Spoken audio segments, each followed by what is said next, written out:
गरुड़ पुराण प्रेतकल्प। गरुड़ प्रभु से पूछते हैं, हे प्रभु, आप यह बताने की कृपा करें कि मरणासन्न व्यक्ति को किस कारण पृथ्वी पर सुलाया जाता है। उसके मुख में पंचरत्न क्यों डाला जाता है। उसके नीचे कुश और तिल क्यों बिछाए जाते हैं। हे केशव, मृत्यु के समय विविध वस्तुओं को दान एवं गोदान अष्ट महादान किस लिए दिया जाता है। प्राणी कैसे मरता है और मरने के बाद कहा जाता है। उस समय प्राणी अतिवाहिक शरीर कैसे प्राप्त करता है। अग्नि देने वाले पुत्र पौत्र उसे कंधे पर क्यों ले जाते हैं। शव में घृत का लेप क्यों लगाया जाता है। शव के उत्तर दिशा में यम सूक्त का पाठ क्यों होता है। मरे हुए व्यक्ति को पीने के लिए जल एक ही वस्त्र धारण करके क्यों दिया जाता है। शव का दाह संस्कार करने के पश्चात उस व्यक्ति को अपने परिजनों के साथ बैठकर भोजन आदि क्यों नहीं करना चाहिए। मृत व्यक्ति के पुत्र 10वें दिन के पहले किस लिए 9 पिंडों का दान देते हैं। शव का दाह संस्कार तथा उसके अनंतर जल तर्पण की क्रिया क्यों की जाती है। किस विधान से पितरों को पिंडदान देना चाहिए। उस पिंडों को स्वीकार करने के लिए उनका आवाहन कैसे किया जाता है। दाह संस्कार के बाद अस्थि संचयन और घट फोड़ने का विधान क्यों है। 10वें दिन सभी परिजनों के साथ शुद्धि के लिए स्थान तथा पिंडदान क्यों किया जाता है। एकादशाह को वृक्षोत्सर्गे आदि के सहित पिंडदान करने का क्या प्रयोजन है। 13वें दिन पददान आदि क्यों किया जाता है। वर्ष पर्यंत 16 श्राद्ध क्यों किए जाते हैं। हे प्रभु, मनुष्य का यह शरीर अनित्य है और समय आने पर ही वह मरता है, किंतु मैं उस छिद्र को नहीं देख पाता हूँ जिससे जीवन निकल जाता है। प्राणी अपने जीवन काल में पुण्य और पाप जो भी करता है, नाना प्रकार के दान देता है, वे सब शरीर के नष्ट हो जाने पर उसके साथ कैसे चले जाते हैं। मरे हुए प्राणी के लिए सपिंडीकरण क्यों होता है। इस कृत्य में प्रेत पिंड का मिलन किसके साथ किस विधि से होना चाहिए, इसे आप बताने की कृपा करें। जो मनुष्य पापी, दुराचारी अथवा हतबुद्धि है, मरने के बाद वे किस स्थिति को प्राप्त होते हैं। जो पुरुष आत्मघाती, ब्रह्म हत्यारा, स्वर्ण आदि की चोरी करने वाला, मित्र आदि के साथ विश्वासघात करने वाला है, उस महापातकी का क्या होता है। हे माधव, यदि शूद्र प्रणव महामंत्र का जाप करता है तथा ब्रह्मसूत्र अर्थात यज्ञोपवीत को धारण करता है, तो मृत्यु के बाद उसकी क्या गति होती है।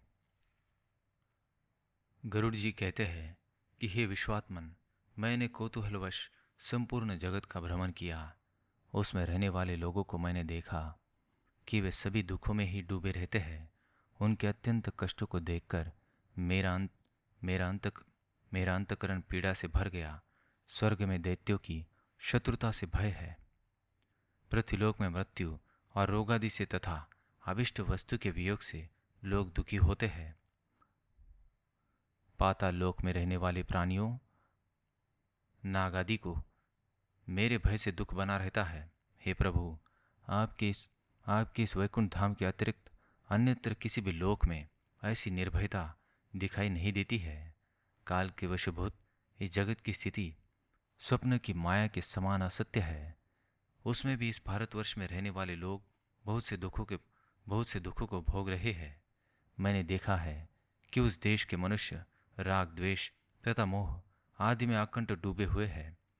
उस देश में कुछ लोग अंधे हैं, कुछ टेढ़ी दृष्टि वाले, कुछ दृष्टिवाणी वाले, कुछ दुष्टवाणी वाले, कुछ लूले, कुछ लंगड़े, कुछ काने हैं तो कुछ बहरे हैं, कुछ गूंगे हैं, कुछ कोढ़ी हैं, कुछ अधिक रोम वाले और कुछ नाना रोगों से घिरे हैं, और कुछ आकाश कुसुम की तरह नितांत मिथ्याभिमान से चूर है।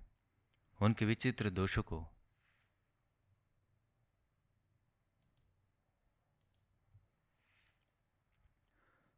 उनके विचित्र दोषों को तथा उनकी मृत्यु को देखकर मेरे मन में जिज्ञासा उत्पन्न हो रही है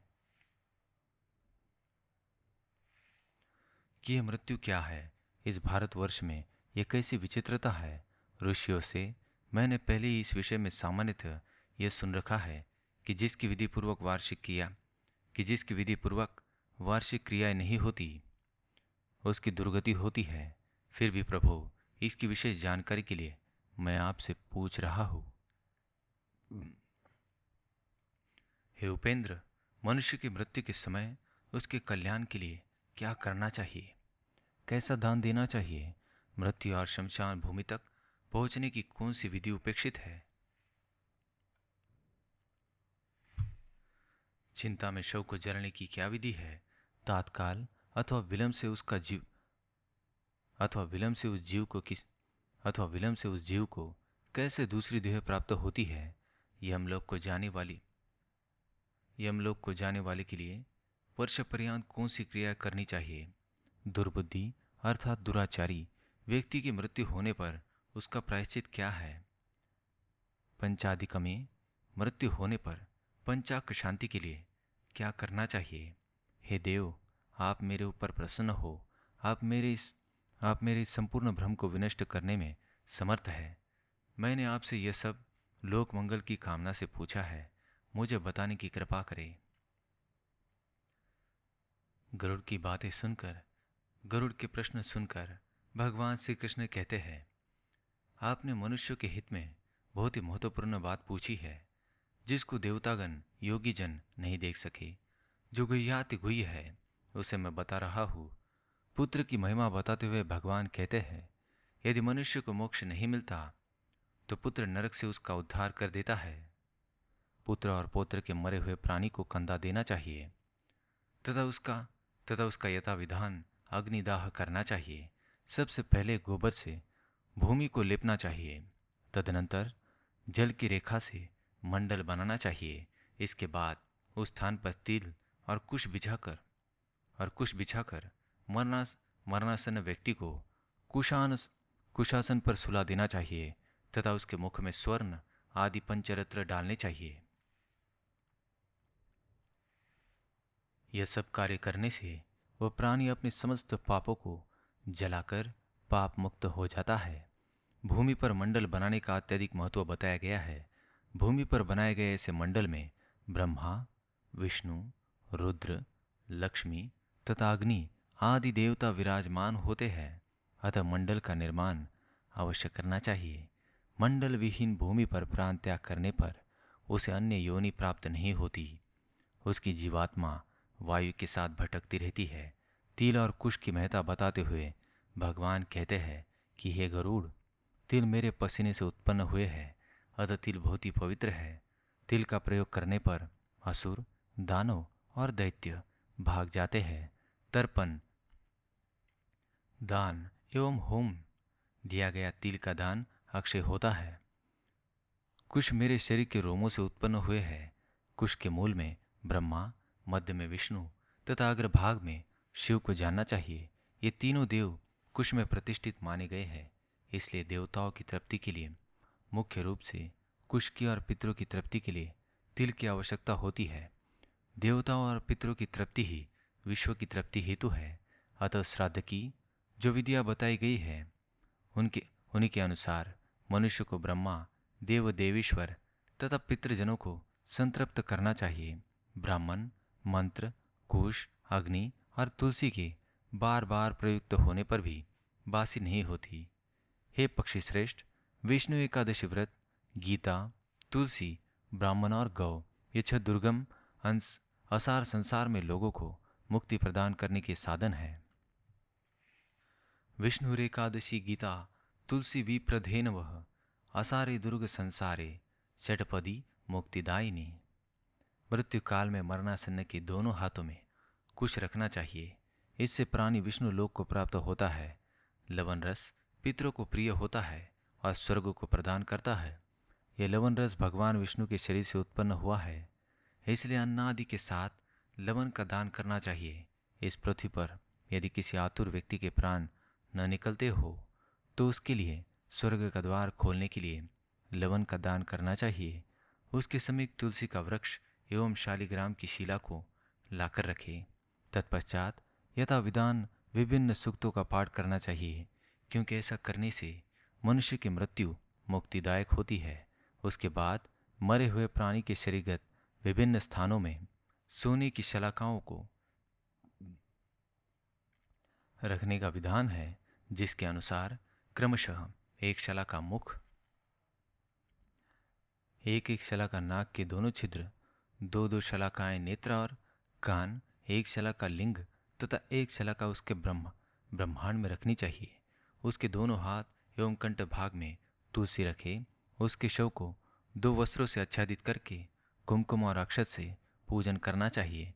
तदनंतर पुष्पों की माला से विभूषित करके उसे बंधु बांधुओं तथा पुत्र एवं पुरावासियों के साथ अन्य द्वार से ले जाए।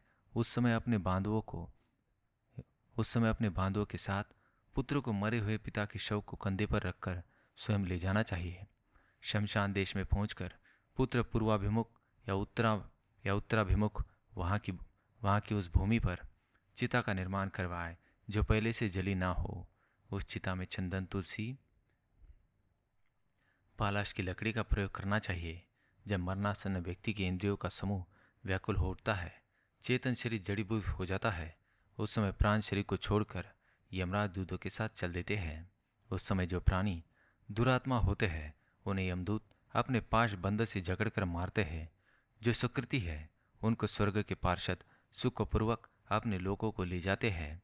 यमलोक के दुर्गम मार्ग में पापियों को दुख झेलते हुए जाना पड़ता है।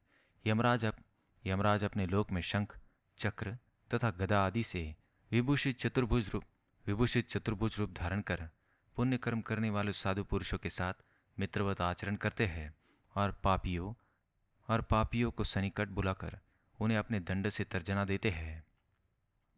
वे प्रलयकालीन मेघ के समान गर्जना करने वाले हैं।